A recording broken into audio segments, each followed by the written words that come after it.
Tasmania is so beautiful.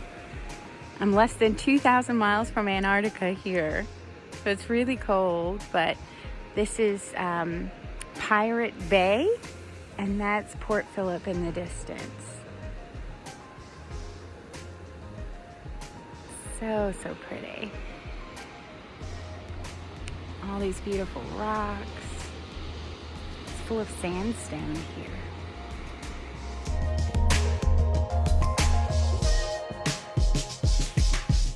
So it was a little hike through all these gum trees to get to that pretty shore. We come to this Tasman Arch. Look at that.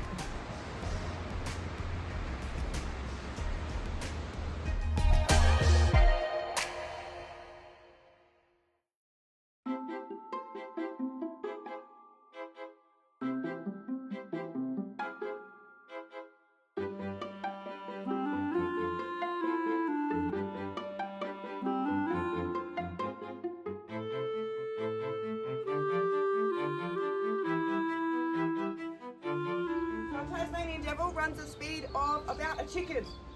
Now, you can see he's quite a thick set sort of animal. Solid, low centre of gravity. This is really handy for a scavenger, not so great for a predator.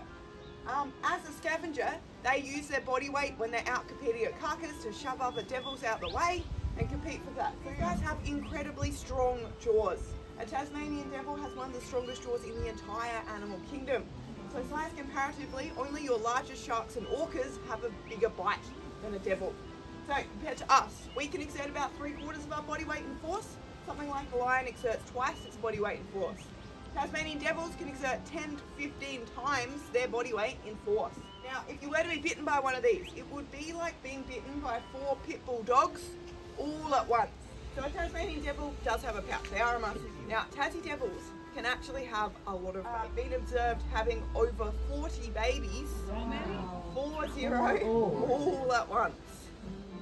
They will be weaning the babies off of milk for a period of time now, and the babies will no longer need milk at about 8 or 9 months. They'll be fully meat eating. Mum, she goes out scavenging one night and then just doesn't come back. This is her way of saying, nah, I'm done. You guys are teenagers, so you're on your own, kids. Yeah, pretty much. I'm going to hang up the food first so we can watch our devil have a bit of ready. Yeah, he is. He is ready. Yeah, what is it? So this is a bit of wallaby. Oh!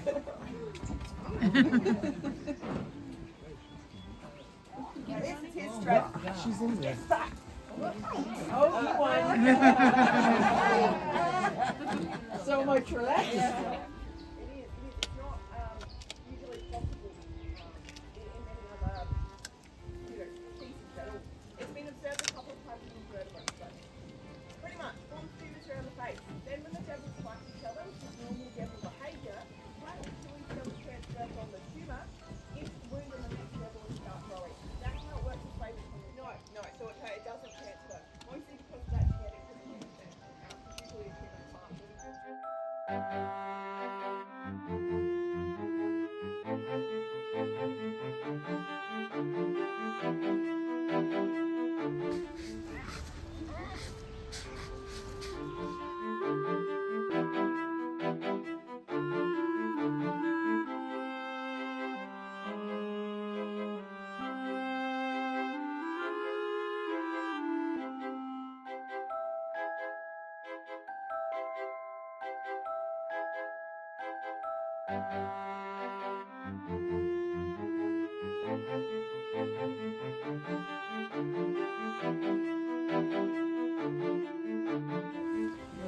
Rosellas, yeah. So they're kind of parrot.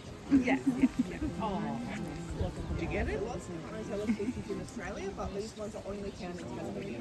We get eastern Rosellas in Tasmania.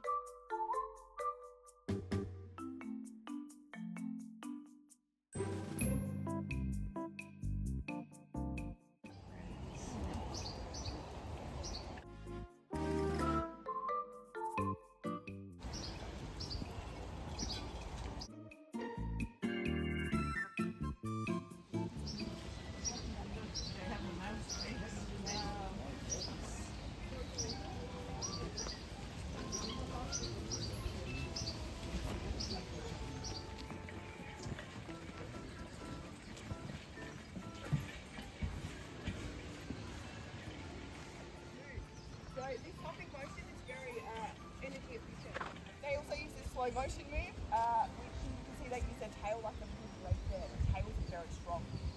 They're hopping. For them to hop, they can hop anywhere between 10 kilometres, 20, 30, 40 kilometres an hour, and they actually use about the same energy as we take to walk. So we suck with other ways of moving compared to these guys. The thing is, they're using the rebound from the last hop, and they actually use the same energy of heart rate to hop at 10 kilometres an hour. Now, forest kangaroos are actually really rare in Tasmania as well, because they were hunting away from extinction when the settlers first came over. When they kind of realised that they could offshore islands, if they had bred up on the islands together, they'd actually alternate them. Probably up to about 25,000 back in the wild. But on the mainland of Tasmania, you can only find these in two places. Northeast.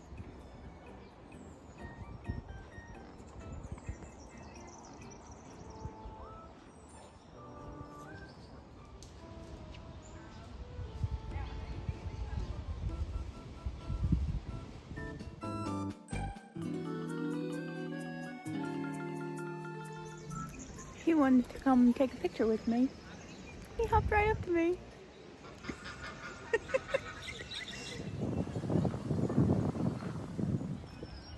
Hi, guys. Hi.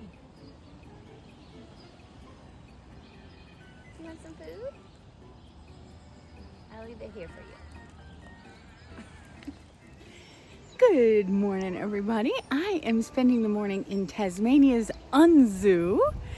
Now, I've seen Tasmanian devils and rosellas and paddymmelons and kangaroos and animals I didn't even know existed. They do love to be petted on their stomachs and under their chins. And they're really soft and fluffy. I wasn't expecting that. The Tasmanian devils are very aggressive, but I thought they were cute as a button. I loved it.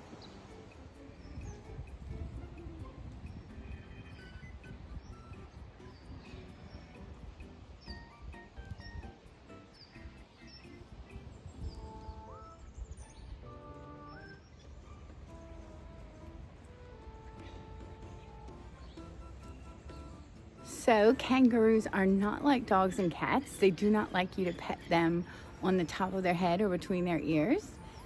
They take that as a sign of, I'm done with you, to leave, because when they're aggravated with each other, they pop each other on the heads.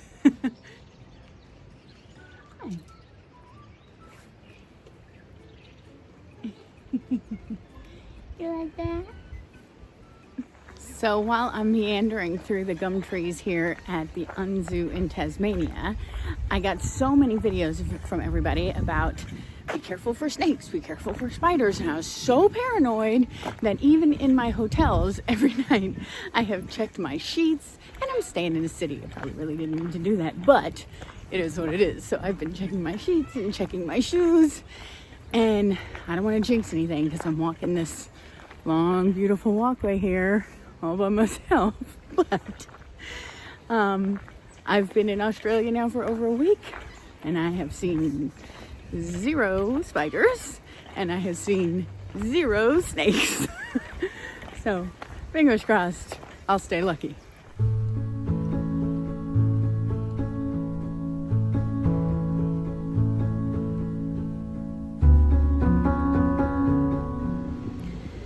Second stop of the day, I am at Port Arthur Historic Site in southern Tasmania. A little disturbing, honestly. They give you playing cards when you get here to tell you who you might have been if you were a prisoner here. So I'll show you my playing cards. I picked 2, so I'm already a criminal because I was only supposed to pick 1. But you get these playing cards, and then you go to this cabinet, and it tells you what your crime would have been. It's the story of somebody that was here. I got a 24-year-old that was sentenced here for obscene language, so that's relatable. That could have been me. But he was sentenced to life here for that. Yeah, so it's really disturbing to hear all the stories of the people that were sent here and how they kind of built a big chunk of this community and of Australia. And these prisoners were sent from all over the world, from America, from England, from Ireland, from Canada, from everywhere. instead of exporting goods, they were exporting their bad people. A lot of them were sentenced to solitary confinement and went crazy, so there's first insane asylum here. Yeah, it's pretty disturbing to come here. I did not feel good being here at all. Don't like it.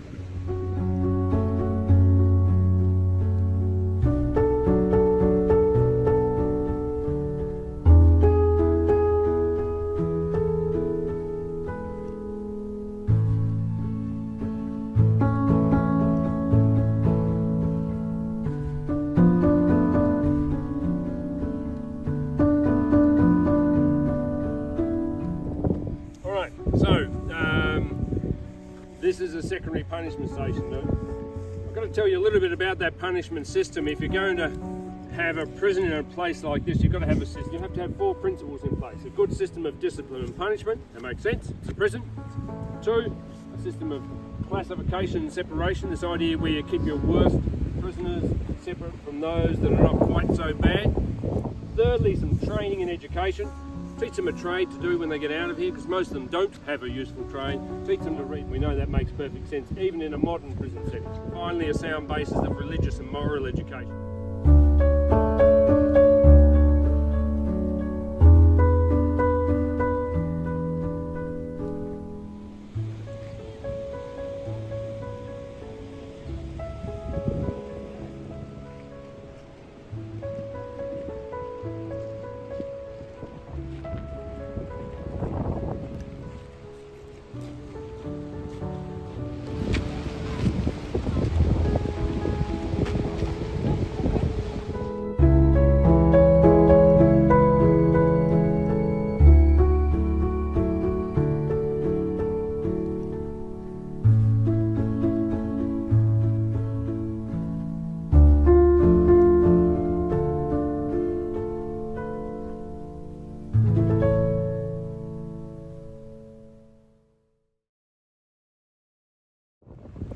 Hey everybody! I am a very United States Southern girl, which means I'm not accustomed to the cold, near the Southern Ocean, which is very cold. So I'm struggling today. It is windy and rainy, and I am sitting on the edge of Arthur Harbor, and that's the Southern Ocean right there. So just 1,000 miles or so, and I'd be in Antarctica.